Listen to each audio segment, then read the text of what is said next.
اور ہم نے پھر آج میں پھر بھی گزارش کروں گا کہ اہل سنت والجماعت کا جو عقیدہ ہے یہ بڑا مضبوط عقیدہ ہے. میں کہتا ہوں میں بڑا تنگ بھی ہوں ان سے، سنیوں سے.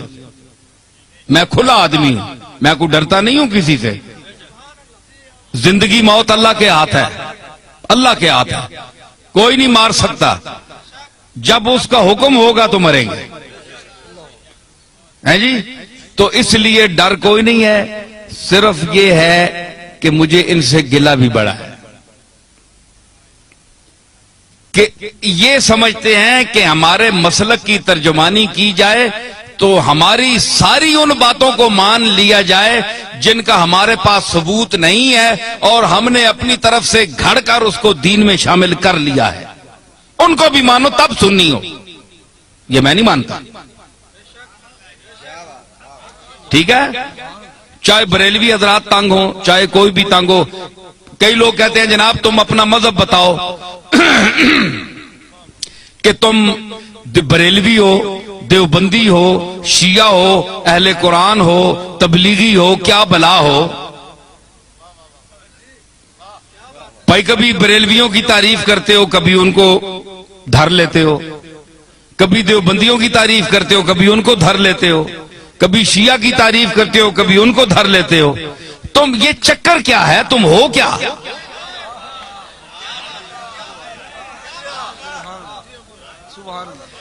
ہے جی. آج میں آپ کو بتاتا ہوں میں کیا ہوں. دیکھیں صاحب، یہ ان کا سوال بجا ہے کہ یہ سارے لوگ ان کی تعریف کرتے ہیں اور کبھی جو بہت خوش ہوئے ہوتے ہیں وہ دیوبندی بھی کہتے ہیں یار یہ تو ہمارا آدمی ہے، یہ دیوبندی ہے.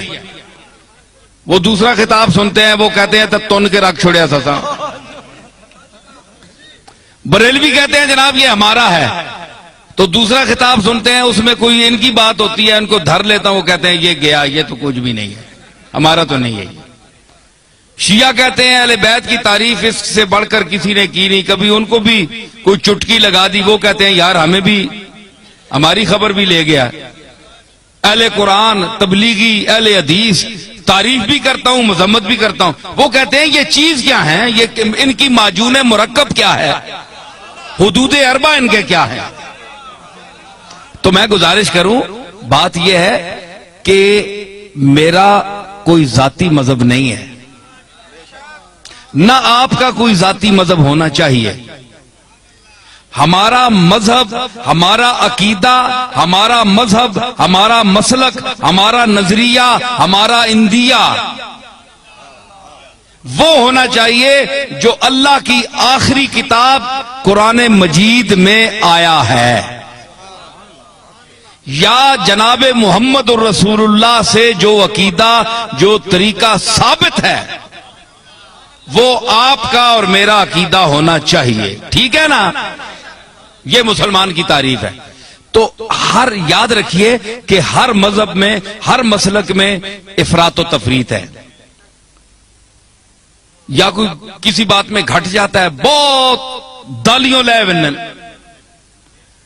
تے بعض جگہ وہ اتنی شدت کرتے ہیں کہ حد سے بڑھ جاتے ہیں. میانہ روی، حضور نے فرمایا خیر الامور اوسطھا، یہ آپ کا ایسا جملہ ہے کہ پوری کائنات کے ہر چیز پر اس کا اطلاق ہو سکتا ہے.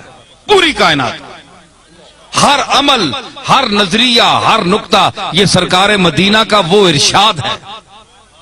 میں اس کی تعریف کروں کہ فرمایا کہ ہر چیز میں درمیانہ روی اختیار کرو، ہر چیز میں. آپ اس کو گھر جائیں، اپنے بال بچوں کے ساتھ، بیوی کے ساتھ، والدین کے ساتھ، محلے والوں کے ساتھ برتیں اور حضور کے اس ارشاد مقدس کو آپ ذہن میں رکھیں کہ ہر چیز میں میانہ روی، نہ حد سے بڑھو نہ حد سے نیچے ہو، درمیان میں چلو. وہ کسی نے کہا نا کہ عزیز اتنا ہی رکھو کہ جی بہل جائے، عزیز اتنا ہی رکھو کہ جی بہل جائے، اب اس قدر بھی نہ چاہو کہ دم نکل جائے. ہر چیز کا ایک طریقہ ہوتا ہے، اعتدال، درمیانہ روی.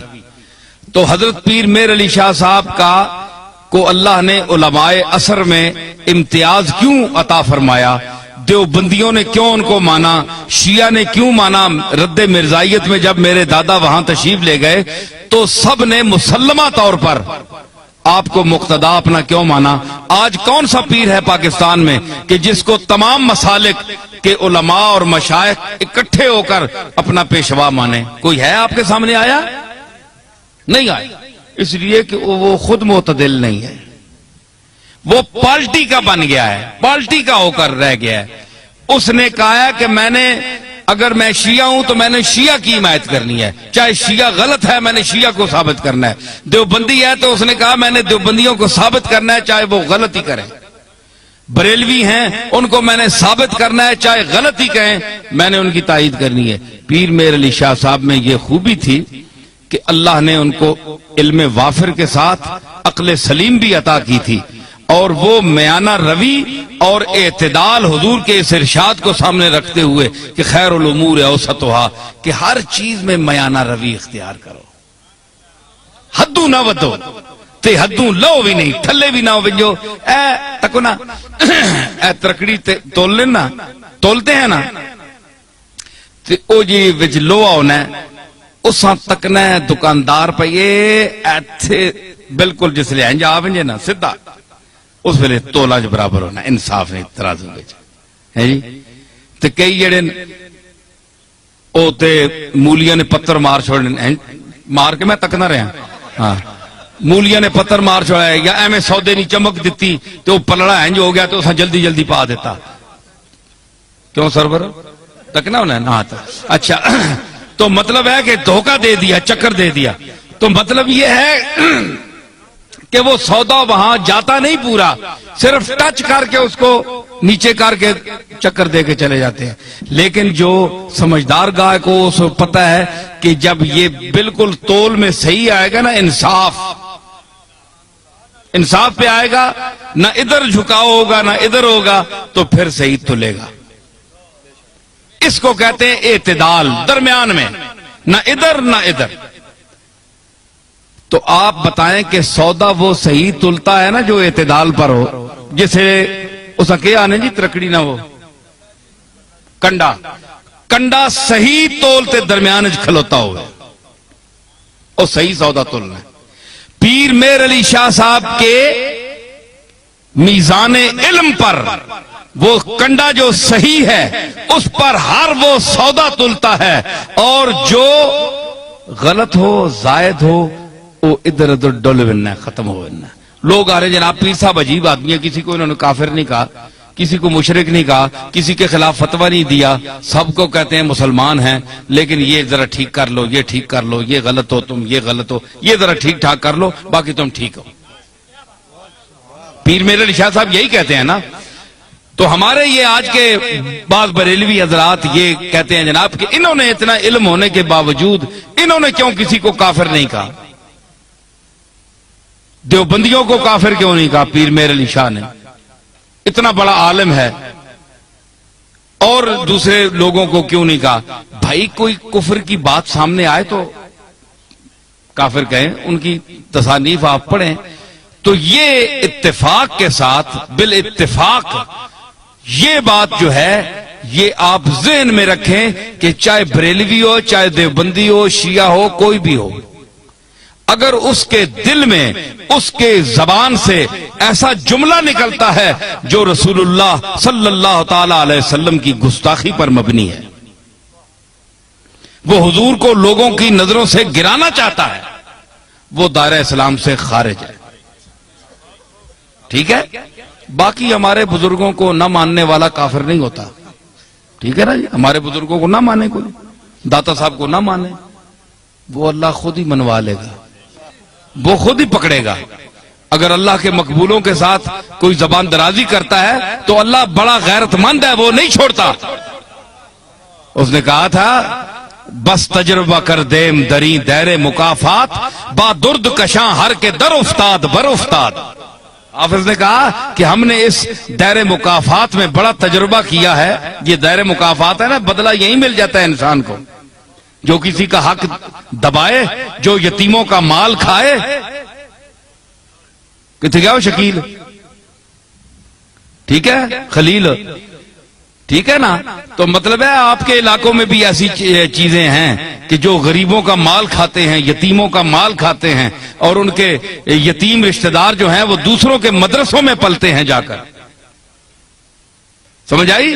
تو یہ فرمایا کہ وہ لوگ یاکلون فی بطونہم الا النار، وہ کھاتے ہیں اپنے پیٹوں میں انگارے، بھر رہے ہیں انگارے، آگ کے انگارے جو یتیم کا مال کھاتے ہیں.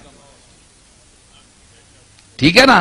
تو کہتے ہیں انہوں نے کیوں نہیں فتویٰ لگایا؟ بھائی فتویٰ انہوں کا دیکھیں، جو رسول اللہ کی گستاخی کرے گا، حضور کو کے متعلق، اور سب سے وہابیوں کے جو سربراہ ہیں، اپنا نہیں کیا نام ہے، ابن تیمیہ، وہ ان کے بھی جد اعلیٰ ہے. تو مطلب ہے عقیدے میں جد اعلیٰ ہے. تو ابن تیمیہ جیسا آدمی، اس نے لکھا کہ ایک ہے کپڑے کا میلا ہونا، ایک ہے حکارت سے کوئی گئی سٹ ہے ایویں ترکیا میلا ہے، ذہن میں اس کو حقیر کہے، ذہن میں یہ عقیدہ رکھے کہ میں اس کی حکارت کر رہا ہوں. ایک یہ ہے کہ حضور علیہ الصلوۃ والسلام کی کملی جو ہے، آپ کا جبہ یا ہر وہ کپڑا جو آپ کے جسم اقدس سے مس ہوا، لگ گیا، ایک بار لگا یا کئی بار لگا، تو اس کو وہ شرف حاصل ہے کہ دنیا میں کسی چیز کو وہ شرف حاصل نہیں. ٹھیک ہے؟ تو اگر وہ میلا بھی ہو سکتا ہے نا، گرد و غبار تو پڑتی ہے، وقت کا گزرنا اس کو گل جاتا ہے، پرانا ہو جاتا ہے. تو اگر کوئی شخص، یہ ابن تیمیہ